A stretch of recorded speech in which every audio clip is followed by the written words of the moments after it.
അതുപോലെ പത്രവിശേഷങ്ങൾ, പത്ര അവലോകനം, ഓരോ വാർത്തയും ഇഴകീറി പരിശോധിക്കാൻ നമ്മുടെ ശ്രീജിത്ത് ബാലകൃഷ്ണൻ റെഡിയാണ്. Sreejith, good morning. Good morning Sethu. ഇന്നത്തെ പത്രവിശേഷങ്ങൾ ആരംഭിച്ചാൽ ഇന്നലെ നമ്മൾ ന്യൂസ് മലയാളം ഏറ്റവും കൂടുതൽ ചർച്ച ചെയ്ത് നമ്മൾ റേറ്റിംഗിൽ വന്ന ആ ഒരു സന്തോഷമാണ് നമുക്ക്. പക്ഷെ അത് പത്രങ്ങളിൽ വരാനുള്ള സാധ്യതയില്ല. നമുക്ക് വാർത്തകളിലേക്ക് പോകാം അല്ലേ? തീർച്ചയായും സേതു, അത് പത്രങ്ങളിലില്ല, നമ്മൾ തന്നെയാണല്ലോ പറയേണ്ടത്. നമ്മൾ പറയുകയും ചെയ്തിട്ടുണ്ട്. എന്തായാലും പത്രങ്ങളിലേക്ക് പോകാം.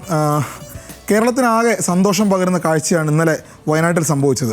അതായത് ഉരുൾപൊട്ടൽ ദുരന്തത്തിൽ സർവ്വതും നഷ്ടപ്പെട്ടവർക്ക് സംസ്ഥാന സർക്കാർ നിർമ്മിക്കുന്ന മാതൃകാ ടൗൺഷിപ്പിൻ്റെ ഉദ്ഘാടനം ഇന്നലെ മുഖ്യമന്ത്രി പിണറായി വിജയൻ അവിടെ വയനാട്ടിൽ നിർവഹിച്ചു. അത് എല്ലാ പത്രങ്ങളും നന്നായി തന്നെ കൈകാര്യം ചെയ്തിട്ടുണ്ട്. മാതൃഭൂമി പിറക്കുന്നു ഒരു നാട് എന്ന തലവാചകത്തിലാണ് ആ വാർത്ത നൽകിയിട്ടുള്ളത്. അതോടൊപ്പം തന്നെ മുഖ്യമന്ത്രിയുടെ ഒരുമയുടെ കരുത്താണിത് എന്ന രൂപത്തിൽ മുഖ്യമന്ത്രിയുടെ സ്റ്റേറ്റ്മെൻറ്റും വാചകവും അതോടൊപ്പം തന്നെ നൽകിയിട്ടുണ്ട്. എല്ലാ പത്രങ്ങളും അത് വളരെ മനോഹരമായിട്ട് തന്നെയാണ് കൈകാര്യം ചെയ്തിട്ടുള്ളത്. ഞാൻ തലവാചകങ്ങൾ വേഗം ഒന്ന് വായിച്ചു പോകാം. അതിജീവിതർ സാക്ഷി എന്നാണ് മാധ്യമം. ഒരു ദുരന്തത്തിനും തോൽപ്പിക്കാനാകില്ല, ഒരുമ കൊണ്ട് നാം അതിജീവിക്കുമെന്ന് ദീപിക പറയുന്നു. അതിജീവന ശില എന്ന് സുപ്രഭാതം. വീണ്ടെടുപ്പിന് ശിലപാകി പുഞ്ചിരി വിടർന്നു എന്ന് സിറാജ്. ദുരന്തബാധിതരുടെ ടൗൺഷിപ്പിന് തറക്കല്ലിട്ടു. അത് മെട്രോ വാർത്തയുടെ ഒരു സാധാരണ ഹെഡിങ്. വയനാടിനായി നാടൊരുമിച്ചു എന്ന് വീക്ഷണവും അത് പറയുന്നുണ്ട്. ചങ്കുറപ്പ് എന്നാണ് ദേശാഭിമാനി പറയുന്നത്. നമുക്ക് പറയാനുള്ളത് മറ്റൊരു കാര്യമാണ്. ഈ പത്രങ്ങളെല്ലാം ഒന്നാം പേജിൽ വലിയ രൂപത്തിൽ ഈ വാർത്തയെ കൈകാര്യം ചെയ്യുമ്പോൾ മറ്റു ചില പ്രധാനപ്പെട്ട കേരളത്തിലെ ചില പത്രങ്ങൾ മറന്നുപോയി എന്നുള്ളതാണ് എനിക്ക് പറയാനുള്ളത്. കാരണം മുഖ്യമന്ത്രി ഇന്നലെ പറഞ്ഞൊരു കാര്യമുണ്ട് അവിടെ. അതായത് ഈ പത്രങ്ങളിലെല്ലാം പറയുന്നുണ്ട്. അതായത് കേന്ദ്രം ഒന്നും തന്നില്ല എന്ന മുഖ്യമന്ത്രിയുടെ വാചകം. അതായത് മുഖ്യമന്ത്രി ഇന്നലെ വളരെ വിമർശനാത്മകമായിട്ടാണ് അതിനെ സമീപിച്ചത്. അത് ഉദ്ഘാടനം ചെയ്യുമ്പോൾ തന്നെ ഈ വയനാടിന് വേണ്ടി കേന്ദ്രം ഒന്നും തന്നില്ല എന്നൊരു മുഖ്യമന്ത്രിയുടെ വാചകമുണ്ട്. ഈ വാചകം പറയാൻ, അല്ലെങ്കിൽ ഈ വാചകം ഒന്നാം പേജിലേക്ക് ചേർക്കാൻ മനോരമ മറന്നുപോയി. മനോരമയുടെ ഒന്നാം പേജിൽ ശ്രദ്ധിച്ചാൽ അങ്ങനെ ഒരു വാർത്ത തന്നെ നമുക്ക് കാണാൻ കഴിയില്ല. പകരം ഒരു ദിനചിത്രം എന്നാണ്. മാതൃഭൂമി അത് 13-ാം പേജിൽ വളരെ വിശദമായി കേന്ദ്രത്തിന് വിമർശനം എന്നത് വളരെ നന്നായി മാതൃഭൂമി അവരുടെ 13-ാം പേജിൽ നൽകിയിട്ടുണ്ട്. മറ്റ് പത്രങ്ങളൊക്കെ ഒന്നാം പേജിലാണ് നൽകിയിട്ടുള്ളത്. നേരെ മറിച്ച് മനോരമ അവിടെ ചെയ്തത് ദിനചിത്രം എന്ന പേരിൽ ഒരു മുഖ്യമന്ത്രി പിണറായി വിജയൻ്റെ ഒരു ഫോട്ടോ, മുഖ്യമന്ത്രി ഒരു കുട്ടിക്കൊപ്പം നിൽക്കുന്ന അതിൻ്റെ ക്യാപ്ഷൻ ഞാൻ വായിക്കാം. കരുത്താകണം പുതുജീവൻ. 8 മാസം മുൻപുള്ള ദുരന്തരാത്രിയിൽ ചെളിയിൽ പുതഞ്ഞ് അതീവ ഗുരുതരാവസ്ഥയിൽ ആശുപത്രിയിൽ എത്തിയ കുട്ടിയുടെ ചിത്രം. ആ കുട്ടി ഇപ്പോൾ ആരോഗ്യത്തോടെ തിരിച്ചു വന്നിരിക്കുന്നു. ആ കുട്ടി മുഖ്യമന്ത്രിയെ കാണണമെന്ന് ആഗ്രഹിച്ചു. ആ ആഗ്രഹം ഇന്നലെ സഫലമായി. ആ ഫോട്ടോ വളരെ മനോഹരമായി മനോരമ ഒന്നാം പേജിൽ കൊടുത്തു. പക്ഷേ എന്നാൽ നല്ല ചിത്രമാണ് ദിനചിത്രം എന്നതിൽ ഒരുപക്ഷെ ഇന്ന് പത്രങ്ങളിലുള്ളതിൽ ഏറ്റവും നല്ല ചിത്രമാണ് മനോരമ നൽകിയിട്ടുള്ളത്, ഒന്നാം പേജിൽ നൽകിയിട്ടുള്ളത്, മനോഹരമായി നൽകിയിട്ടുണ്ട്. പക്ഷേ മനോരമ മറന്നുപോയൊരു കാര്യം, കേന്ദ്രത്തിന് വിമർശനം എന്നുള്ള കാര്യം മനോരമ എവിടെയും പറഞ്ഞില്ല. ഉൾപേജിൽ എവിടെയോ ഈ വാർത്ത നൽകിയിട്ടുണ്ട്. അതായത് വയനാട്ടിൽ ഇങ്ങനെ ടൗൺഷിപ്പിനും സംസ്ഥാന സർക്കാരിൻ്റെ ടൗൺഷിപ്പ് വയനാട്ടിൽ ശിലാസ്ഥാപനം നടത്തിയുള്ള വാർത്ത ഉൾപേജിൽ നൽകിയിട്ടുണ്ട്. അവിടെ പ്രിയങ്ക ഗാന്ധി ഉണ്ട്. പക്ഷേ എന്നാൽ പോലും ഇതൊന്നും നൽകാൻ മനോരമ ആത്മാർത്ഥമായി തയ്യാറായില്ല എന്ന് വേണം ഈ വാർത്തയെ സമീപിക്കുമ്പോൾ കാണേണ്ടത്. മാതൃഭൂമി അടക്കം മറ്റു പത്രങ്ങളൊക്കെ കേന്ദ്ര വിമർശനം ഉൾപ്പെടുത്തിയിട്ടുണ്ട്. കേന്ദ്രത്തിന് വിമർശനം വേണമോ എന്ന ചോദ്യം മനോരമ തന്നെ ചോദിക്കേണ്ടതാണെന്നാണ് എനിക്ക് പറയാനുള്ളത്. ഇനി മറ്റൊരു കാര്യമുള്ളത്, ഇനി മറ്റു വാർത്തകളിലേക്ക് മനോരമ തന്നെയാണ് നമുക്ക് പറയാനുള്ളത്. മറ്റു വാർത്തകളിലേക്ക് പോയാൽ ഏറ്റവും പ്രാധാന്യത്തോടെ മനോരമ മറ്റൊരു വാർത്ത ഒന്നാം പേജിൽ നൽകിയിട്ടുള്ളത് ലഹരി സിറിഞ്ച് 10 പേർക്ക് HIV. അതായത് ഇന്നലെ മലപ്പുറം വളാഞ്ചേരിയിൽ ഉണ്ടായ വലിയൊരു സംഭവമാണത്. അതായത് 6 അതിഥി തൊഴിലാളികളും 4 മലയാളികളും അടക്കം 10 പേർക്കാണ് HIV ബാധിച്ചിട്ടുള്ളത്. അത് ലഹരിയുടെ സിറിഞ്ച് കൈമാറി ഉപയോഗിച്ചാണ്. അതിനെ എല്ലാ പത്രങ്ങളും ഒന്നാം പേജിൽ വലിയ വാർത്ത നൽകിയിട്ടുണ്ട്. മനോരമ കുറച്ചും കൂടി അതിനെ ഇൻഫോഗ്രാഫിക്സും കളറും ഒക്കെ ചേർത്ത് കുറച്ചധികം മനോഹരമാക്കിയിട്ടുണ്ട് വേണം പറയാൻ. അതാണ് ഇന്നലത്തെ മറ്റൊരു പ്രധാനപ്പെട്ട വാർത്ത. ഇത് ഒരുപക്ഷെ മലയാള പത്രങ്ങൾ മാത്രമല്ല, ഇന്ത്യൻ എക്സ്പ്രസും ടൈംസ് ഓഫ് ഇന്ത്യയും അടക്കമുള്ള പത്രങ്ങൾ ഒന്നാം പേജിൽ തന്നെ നൽകിയിട്ടുണ്ട്. 10 drug users who shared syringes test HIV positive എന്ന് ഇന്ത്യൻ എക്സ്പ്രസും അതേ ഹെഡിങ് തന്നെയാണ്. വലിയ മാറ്റങ്ങളൊന്നും ഇല്ലാതെ ടൈംസ് ഓഫ് ഇന്ത്യയും ഒന്നാം പേജിൽ നൽകിയിട്ടുണ്ട്. കാരണം അതൊരു ദേശീയ വാർത്തയുടെ പ്രാധാന്യമുണ്ട് അതിന്. കാരണം കേരളത്തിൽ അങ്ങനെയൊന്നും ഉണ്ടാകുന്നത്, പ്രത്യേകിച്ചും ലഹരിയുടെ ഉപയോഗം വലിയ വ്യാപകമാകുന്ന സാഹചര്യത്തിൽ എന്നാണ് നമുക്ക് ഈ വാർത്തയെ കാണാനുള്ളത്. മറ്റൊന്ന്, ഈ 1-ാം ക്ലാസ്സിൽ ചേരാൻ, അത് എന്നെയൊക്കെ സ്കൂളിൽ ചേർത്ത കാലം വീട്ടിൽ പറഞ്ഞ ഓർമ്മയുണ്ട്. അത് ഓർക്കുമ്പോൾ ഇത് മറ്റൊരു വലിയ വാർത്തയാണ്. 1-ാം ക്ലാസ്സിൽ ചേരാൻ 6 വയസ്സാണ്. ഇനി 5-ാമത്തെ വയസ്സിലൊന്നും ഓടിച്ചു പിടിച്ചൊന്നും സ്കൂളിൽ കൊണ്ട് ചേർക്കേണ്ട, കരഞ്ഞും നിലവിളിച്ചൊന്നും സ്കൂളിൽ പോകേണ്ട, കുറച്ചും കൂടി ബോധ്യത്തോടു കൂടി തന്നെ സ്കൂളിൽ പോയാൽ മതി എന്നാണ് സർക്കാരിൻ്റെ തീരുമാനം. അത് പ്രാബല്യത്തിലാകുക 2026-27 അധ്യയന വർഷത്തിലാണ്. അത് മനോരമ മാത്രമല്ല, എല്ലാ പത്രങ്ങളും പ്രാധാന്യത്തോടെ കൊടുത്തിട്ടുണ്ട്. കേരളകൗമുദി, മാധ്യമവും ദേശാഭിമാനിയും ഒക്കെ. ദേശാഭിമാനിക്ക് ഒരുപക്ഷെ ഒന്നാം പേജിൽ ഈ വയനാട്ടിലെ വാർത്തയുമായി ബന്ധപ്പെട്ട് വലിയ സ്ഥലം കിട്ടിയിട്ടില്ല, എന്നാൽ പോലും ഒന്നാം പേജിൽ സിംഗിൾ കോളമായി നൽകിയിട്ടുണ്ട് എന്ന് വേണം കാണാൻ. ഇനിയൊന്ന്, ഇന്നലെ വലിയ ആഘോഷമായിരുന്നൊരു വാർത്തയും സംഭവമാണ് എമ്പുരാൻ സിനിമയാണ്. സിനിമ റിലീസായി വലിയ റെസ്പോൺസൊക്കെ വരുന്നുണ്ട് എന്നാണ് നമുക്ക് കാണാൻ കഴിയുന്നത്.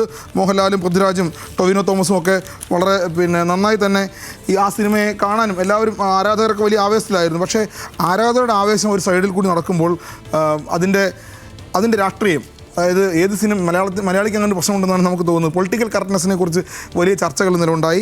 ആ ചർച്ച തുടരുന്നു. എമ്പുരാനിലെ രാഷ്ട്രീയം കത്തുന്നു എന്ന തലവാചകത്തിൽ മാതൃഭൂമി 5-ാം പേജിൽ ഒരു വാർത്ത കൊടുത്തിട്ടുണ്ട്. മറ്റ് പത്രങ്ങളിൽ ഞാൻ ഒന്ന് പരിധിയെങ്കിലും കാണാൻ കഴിഞ്ഞില്ല ഈ വാർത്ത. അതായത് ഇടത് സംഘപരിവാർ സൈബർ പോര് മുറുകുന്നു എന്നുള്ളതാണ്. ഇന്നലെ ആ സിനിമയുമായി ബന്ധപ്പെട്ട് സിനിമ കണ്ടവർക്കും അതിൻ്റെ റിവ്യൂ വായിച്ചവർക്കൊക്കെ ഈ കാര്യം ഒരുപക്ഷെ അറിയാമെന്നാണ് ഞാൻ മനസ്സിലാക്കുന്നത്. ഇന്നലെ ആ സിനിമയിൽ പരാമർശിക്കുന്ന ചില കാര്യങ്ങൾ അതിനെ തുടർന്നാണ് ഇടത് സൈബർ അനുകൂലികളും സംഘപരിവാർ സൈബർ അനുകൂലികളും തമ്മിലുള്ള സൈബർ പോര് മുറുകുന്നത്. സിനിമയുടെ രാഷ്ട്രീയത്തെ അഭിനന്ദിക്കുന്ന കുറിപ്പുമായി മുൻ മന്ത്രി കോടിയേരി ബാലകൃഷ്ണൻ്റെ മകനും നടനുമായ ബിനീഷ് കോടിയേരി ആദ്യം വന്നു. തൊട്ടു പിന്നാലെ സംഘപരിവാർ അനുകൂലികൾ അതിനെതിരെ ചിത്രത്തിനെതിരെ രൂക്ഷ ആക്രമണം തുടങ്ങി. ഇപ്പോൾ 2 വിഭാഗം കൂടി അത് ഏറ്റെടുത്തിട്ടുണ്ട്. മാതൃഭൂമി 5-ാം പേജിൽ ആ വാർത്ത നന്നായി കൊടുത്തിട്ടുണ്ട്. മറ്റ് പത്രങ്ങൾ ഒരുപക്ഷെ ഇനി കൊടുക്കണ്ട എന്ന് തീരുമാനിച്ചാണോ എന്നറിയില്ല. ചില എഡിറ്റോറിയൽ തീരുമാനങ്ങൾ അങ്ങനെയും ഉണ്ടാകാമെന്ന് വേണം ഇതിനെ കാണാൻ. മറ്റു ചില വാർത്തകളിലേക്ക് പോയാൽ ദേശാഭിമാനി ആശമാരുടെയും അംഗനവാടി ജീവനക്കാരുടെയും സമരത്തിൽ സർക്കാരിനെ വല്ലാതെ സംരക്ഷിക്കാൻ ശ്രമിക്കുന്നുണ്ട് പാർട്ടി പത്രം എന്ന നിലയിൽ. ഇത് മറ്റൊരു വാർത്തയാണ്. ഗുജറാത്തിൽ വേതന വർധനയ്ക്ക് സമരം. 2200 ആരോഗ്യ പ്രവർത്തകരെ പിരിച്ചുവിട്ടു. ഗുജറാത്തിലാണ് വേതന വർധനയ്ക്കാണ് സമരം. ആ വേതന വർധന, ശമ്പള പരിഷ്കരണം അടക്കം ആവശ്യപ്പെട്ട് അനിശ്ചിതകാല സമരം നടത്തുന്ന വനിതകളടക്കമുള്ള ആരോഗ്യ പ്രവർത്തകരെ 2200 ആരോഗ്യ പ്രവർത്തകരെ പിരിച്ചുവിട്ട് ഗുജറാത്ത് സർക്കാർ. ഇത് ദേശാഭിമാനി മാത്രമാണ് ഈ വാർത്ത കൊടുത്തിട്ടുള്ളത്. ദേശാഭിമാനി വാർത്ത കൊടുത്തതിൻ്റെ കാരണവും നമുക്കറിയാം. കാരണം കേരളത്തിൽ ആശാ വർക്കേഴ്സ് അസോസിയേഷൻ്റെ സമരം ഏത് രൂപത്തിലാണ് പോകുന്നതെന്ന് നമുക്കറിയാം. ആ പോക്കിനെ അല്ലെങ്കിൽ ആ വാർത്ത അതുമായിട്ട് കണക്ട് ചെയ്താണ് ഈ വാർത്ത 1-ാം പേജിൽ വന്നത് എന്ന് വേണം അതിനെ കാണാൻ. മറ്റൊരു കാര്യമുള്ളത്, മറ്റൊരു വാർത്ത കൂടി ഇന്നലെ സംഭവിച്ചൊരു വാർത്തയാണ്. ഈ എമ്പുരാനിലൊക്കെ ഒരുപക്ഷെ തള്ളിപ്പോയൊരു വാർത്തയെന്ന് വേണം കാണാൻ. ഈ PK ശ്രീമതിയോട് ചാനൽ ചർച്ചയിൽ വർഷങ്ങൾക്ക് മുമ്പ് നടന്ന സംഭവമാണ്. ആ ചാനൽ ചർച്ചയിൽ BJPയുടെ നേതാവ് B. ഗോപാലകൃഷ്ണൻ, അദ്ദേഹം PK ശ്രീമതി എന്ന് പറഞ്ഞ CPM നേതാവ്, മുൻ മന്ത്രിയാണ്, അവരെ അപകീർത്തിപ്പെടുത്തി എന്ന് പറഞ്ഞ് PK ശ്രീമതി ഒരു പരാതി കോടതിയിൽ കൊടുത്തിരുന്നു, ഹൈക്കോടതിയിൽ കൊടുത്തിരുന്നു. അതുമായി ബന്ധപ്പെട്ട് PK ശ്രീമതിയോട് B. ഗോപാലകൃഷ്ണൻ പരസ്യമായി മാപ്പ് പറഞ്ഞു. അത് വളരെ അപൂർവമായി മാത്രം കേരളത്തിൽ സംഭവിക്കുന്നതാണ്. അങ്ങനെ ഒരു അപകീർത്തി കേസ് കൊടുക്കുന്നു. അതിനെ കോടതിയിൽ ഒരുപക്ഷെ കോടതിക്ക് പുറത്തൊക്കെ സെറ്റിൽ ചെയ്യാറുണ്ട്. അതൊരു 1-ാം പേജ് വാർത്തയായിട്ട് ദേശാഭിമാനി നൽകുന്നു. അത് CPM നേതാവായതുകൊണ്ടായിരിക്കണം. മാതൃഭൂമിയും ആ വാർത്ത കൈകാര്യം ചെയ്തിട്ടുണ്ട് എന്ന് വേണം കാണാൻ. മാതൃഭൂമി അത് 7-ാം പേജിലാണ് ആ വാർത്ത കൈകാര്യം ചെയ്തിട്ടുള്ളത്. അതൊരു ഫോട്ടോ അടക്കമാണ്. രണ്ട് പേരും കൈ കൊടുത്ത് പിരിയുന്ന വാർത്ത, അല്ലെങ്കിൽ ഒരു ഈ നാട്ടിൽ അങ്ങനെയൊക്കെ സംഭവിക്കുന്നുണ്ടോ എന്നുള്ളത് കൂടി നമ്മൾ അറിഞ്ഞു പോകേണ്ടതുണ്ട് എന്നുള്ളതുകൊണ്ട് മാതൃഭൂമി അത് 7-ാം പേജിലും ദേശാഭിമാനി അത് 1-ാം പേജിലും നൽകിയിട്ടുണ്ട് എന്നുള്ളതാണ് കാണാൻ കഴിയുന്നത്. മറ്റൊന്ന്, ഇന്ത്യൻ എക്സ്പ്രസിൻ്റെ 1-ാം പേജിൽ വന്നൊരു വാർത്തയാണ്. അതായത് CPMൻ്റെ പോളിറ്റ് ബ്യൂറോ മാത്രമല്ല, പാർട്ടി കോൺഗ്രസ് മധുരയിൽ നടക്കാൻ പോവുകയാണ്. ഈ ഏപ്രിൽ 2 മുതൽ ആരംഭിക്കുകയാണ്. അതുമായി ബന്ധപ്പെട്ട് അത് മധുരയിലായതുകൊണ്ട് കേരളത്തിലാണെങ്കിൽ ഒരുപക്ഷെ ഇങ്ങനെ സംഭവിക്കുമോ എന്ന് നമുക്ക് പറയാൻ കഴിയില്ല. വാർത്ത ഇങ്ങനെയാണ്: blockbuster cast at CPM national meet in Madurai. അതായത് മധുരയിൽ നടക്കുന്ന CPMൻ്റെ പാർട്ടി കോൺഗ്രസിൽ സിനിമാ താരങ്ങളുടെ നീണ്ട നിരയുണ്ടാകും. അതിൽ പങ്കെടുക്കുന്ന ആളുകളൊന്നും ചെറിയ താരങ്ങളല്ല. വിജയ് സേതുപതി, പ്രകാശ് രാജ്, സമുദ്രക്കനി അടക്കമുള്ള ആളുകൾ ആ പാർട്ടി കോൺഗ്രസുമായി ബന്ധപ്പെട്ട വിവിധ പരിപാടികളിൽ പങ്കെടുക്കും. ഏപ്രിൽ 4-നും 6-നും ഒക്കെ വലിയ പരിപാടികളിൽ ഇവരെല്ലാം പങ്കെടുക്കുമെന്നാണ് കാണുന്നത്. വിജയ് സേതുപതിയും സമുദ്രക്കനിയും പ്രകാശ് രാജും മാത്രമല്ല, ഈ 3 പേരുകളും ഏതാണ്ട് CPM ഉറപ്പിച്ചിട്ടുണ്ട്. മറ്റു ചില ആളുകളുടെ പേരുകൾ കൂടി പറയേണ്ടതുണ്ട്. സംവിധായകൻ ശശികുമാർ, വെട്രിമാരൻ, TS ഗണവേൽ, മാരി സെൽവരാജ്, ഇവരെ എല്ലാവരെയും CPM ഈ പല പാർട്ടി കോൺഗ്രസിൻ്റെ അനുബന്ധ പരിപാടികളിലേക്ക് ക്ഷണിച്ചിട്ടുണ്ട് എന്നാണ് ഇന്ത്യൻ എക്സ്പ്രസ് 1-ാം പേജിൽ നൽകിയിട്ടുള്ള വാർത്ത. മറ്റ് മലയാള പത്രങ്ങൾക്ക് ഈ വാർത്ത നഷ്ടമാണെങ്കിൽ അതൊരു നഷ്ടമായിട്ട് വേണം കാണാൻ. കാരണം CPMൻ്റെ ഇനി വരാൻ പോകുന്ന വലിയ പരിപാടിയാണ്. ഒരുപക്ഷെ ദേശാഭിമാനിയൊക്കെ കൊടുക്കേണ്ടതായിരുന്നു എന്ന് തോന്നുന്നു. ഇതാണ്. പിന്നെ മറ്റൊരു വാർത്ത, ഇനി നമ്മൾ പറഞ്ഞു പോകേണ്ട ഒരു വാർത്ത, റഷ്യയുടെ പ്രസിഡന്റ് വ്ളാഡിമിർ പുടിൻ ഇന്ത്യയിലേക്ക് വരുന്നു എന്നുള്ളതാണ്. അദ്ദേഹത്തിൻ്റെ ആരോഗ്യനില വളരെ മോശമാണ്, ഉടൻ മരിച്ചു പോകുമെന്നൊക്കെയാണ് യുക്രൈൻ്റെ പ്രസിഡന്റ് സെലൻസ്കി പറഞ്ഞത്. ആ പറച്ചിൽ നിൽക്കുമ്പോൾ തന്നെയാണ് പുടിൻ ഇന്ത്യയിലേക്ക് വരാൻ തയ്യാറാകുന്നു എന്നുള്ളത്. കാരണം പുടിൻ വിദേശ രാജ്യങ്ങൾ സന്ദർശിക്കുന്ന അത്യപൂർവമാണ്. ആ വാർത്ത എല്ലാ പത്രങ്ങളും നൽകാൻ ശ്രമിച്ചിട്ടുണ്ട്. പക്ഷേ 1-ാം പേജിലേക്ക് വരാൻ കഴിഞ്ഞിട്ടില്ല, കാരണം തിരക്കുണ്ടാകുമെന്ന് തോന്നുന്നു. ഇതാണ് പ്രസ് സ്റ്റോപ്പിൽ ഇന്നത്തെ വർത്തമാനങ്ങൾ. സേതു.